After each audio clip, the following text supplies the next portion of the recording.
So now we've done our non-performing note. We've kicked off our loss mitigation. What are some of the exit strategies that we can use, or what are some of the ways that these things can get resolved? I'm going to talk about 5 of the main ones. If you broke this down, there's probably an infinite number you can pursue, but I'm going to talk about just some of kind of the most common ones. So the first one is just reinstatement, or what I call like the magical reinstatement. So I bought more than a few loans where the borrower just got caught up on their own. This typically happens if they're not that far behind. It's not really a strategy so much as something that just kind of happens. But what I found a lot of times is when I'm buying loans, especially from some larger institutions where they might have portfolios of thousands of loans, they have some get delinquent and they're just too big to keep track of everyone.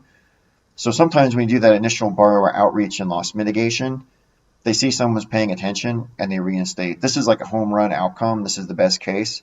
And it actually happens a little more than you think, but it's not something that you want to count on going in a deal, right? Because it's not something that you can force to happen. Sometimes it happens, sometimes it doesn't. Exit number 2 is a modification.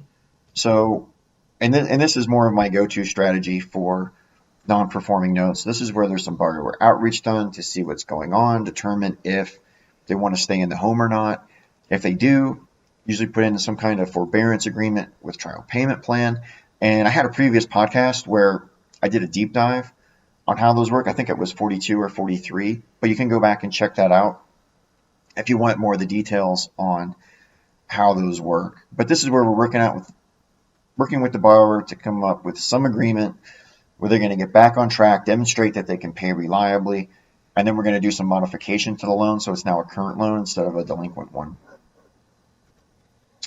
Number 3 is what's called a deed in lieu, or often known as cash for keys. So a deed in lieu basically means that the borrower is going to sign over the deed in lieu of going through a foreclosure. And often when you do these deals as an incentive to the borrower, and also to often help pay for some of their moving costs, we'll offer a cash incentive to do this as well. So you might approach a borrower and say, well, we do this deed in lieu. If you sign it over, I'll give you $2,000, just throwing out numbers, to do it. And that'll help maybe pay for their first month's rent in their new place and cover some of their moving costs. You might ask, like, why would you pay someone cash who's already not paying the loan? That seems kind of disgusting, and it sort of is in one way. But from your perspective as the lender, right, depending on the state you're in, your foreclosure process may take 12 months. It may cost you $5,000. So spending, let's say, $2,000 or whatever can be a lot cheaper and a heck of a lot faster than going through that other process. So as you're doing these deals, right, you're always looking at what your alternatives are and what the outcomes are to you, not necessarily like what you consider fair, right? Because more than likely, I'm willing to bet that almost all the people watching this video, right, like they pay their mortgage on time every month, and they're not going to expect someone to like pay them to leave. But these deals happen all the time. One thing to watch out for on these, though, is a lot of times if a borrower is being difficult and all of a sudden they're willing to do this, it sometimes indicates there's something wrong with the property. It could be a cracked foundation, a bad roof, bad furnace, whatever. So you want to look out for that as well. Exit number 4 is just foreclosure. This is kind of something that I actually try to avoid, because one of the great things about loans is when they're paying, sitting back and collecting cash flow. So usually I go out of my way to try to get to exit number 2, where we get to some kind of modification. But if push comes to shove, then I have to foreclose, right, to protect my interest and get a return to my investors. I've had some home run results with foreclosures, and boy, I've had some horror shows with REOs that have taken back as well. So, if you can get to a modification and a reinstatement, then you're going to end up with a very high return overall. That's pretty predictable. When you foreclose, it's a crapshoot. I've had some that have had really epic returns where the borrower was just kind of an idiot and walked away from equity. And I've had others that I've got upside down on. I've had hoarder houses with waist-deep trash throughout. It's really a crapshoot once you get to foreclosure. And number 5 is a strategy that I don't personally use, but a lot of people do, and that's to sell the note. So what some people do is they buy a non-performing note. They'll do their loss mitigation and outreach to the borrower to try to get some agreement in place to get it reperforming. And if that doesn't work, they just turn around and sell the note and try again with another one. If you do that, you're probably going to end up taking a small loss on the deal because you're going to have some expenses. Maybe the loan is now more delinquent than when you bought it. So you're going to take a small loss when you do it. The advantage of doing this is you're not going to end up with a hoarder house REO like I have. I don't do this strategy because what I like to do is take everything to the mat, basically. So if I can't work out anything with the borrower, then I'll drive it all the way to foreclosure.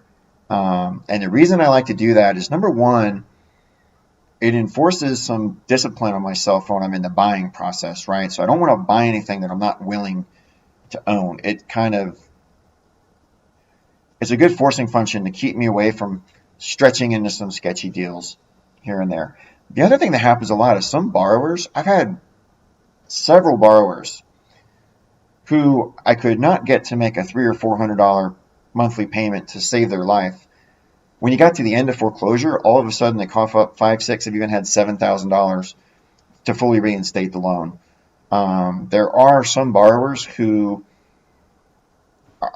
want to keep the property no matter what, but they also don't like paying. But if push comes to shove, they'll do whatever they need to do to cough up a reinstatement. And so if you sell the note before taking it to that length, then you also miss out on some of those reinstatements. So as you're probably beginning to gather, even though this is the Newbies podcast, there's a lot of flexibility in notes and a lot of different ways to exit, ways to recover if things don't go the way you thought. One of the things I really love about this, I probably should have put this in the section about reasons to buy notes, is you got a lot of flexibility and a lot of options. So if game plan number one doesn't work, you've usually got fallback plans you can rely on as well. Now, when you do, let's say you foreclose or you do a deed in lieu and you end up with an REO, there's a lot of different ways you can deal with the REO at the end. The one that I like to do is just sell the REO as is for cash, usually to some kind of a cash buyer. For me, all my notes are at a state, and I really try to avoid rehabs. I do rehabs now and then if it makes sense, but for me, that's just kind of asking for trouble. I like owning paper and collecting payments. I really don't like dealing with REOs. So if I've driven one into foreclosure and I couldn't work out anything with the borrower, I'm going to get what I can for the property. And like I said, sometimes that works out great. Sometimes it works out not as good. Lately, as we get to the end of 2020 here with the, kind of shortage of properties on the market, I've been doing pretty well with my REO sales because there's not a lot of them out there. So when I have one, they go pretty quick. But that's my strategy. What a lot of people do, though, is they like to do rehabs and sell, right? Especially if they live in a state where they can buy notes. And that's what they like to do. If they're using the purchase of the non-performing note as a low price acquisition strategy, then that can be a good way to get rehabs.